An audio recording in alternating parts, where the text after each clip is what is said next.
మన deputy general secretary బండి ఎల్లయ్య గారు, ఈ ప్రోగ్రామ్ కు విచ్చేసినటువంటి డయాస్ మీద ఉన్నటువంటి అధిరథ మహారాజులు, నా ముందున్నటువంటి జాతాకు విచ్చేసినటువంటి సోదరీమణులకు ఈ సందర్భంగా ధన్యవాదాలు.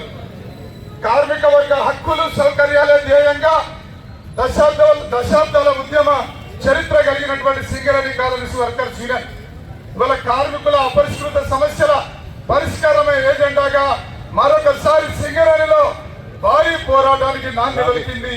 ఆ సేవ్ సింగరేణి యాత్రే ఈ రోజు గోదావరి కలిగి చేరిందని సందర్భంగా గుర్తు చేస్తా ఉన్నాను.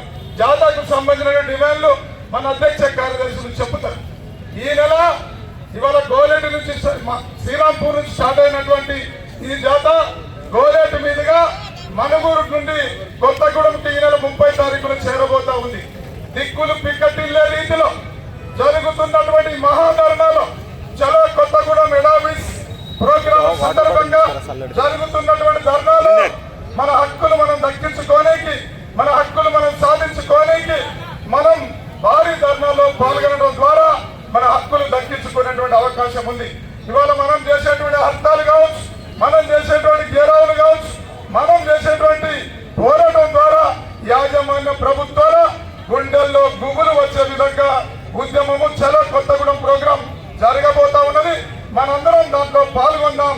ఈ దండకు సంబంధించిన, ఈ జాతకు సంబంధించిన కార్మికుల సమస్యలు కనుక పరిష్కరించకపోతే గతంలో టిఆర్ఎస్ పార్టీ కోల్ మిల్లులో 11 శాసనసభ నియోజకవర్గాలు కోల్పోయి ప్రభుత్వం కూలిపోయినటువంటి పరిస్థితి ఉన్నది.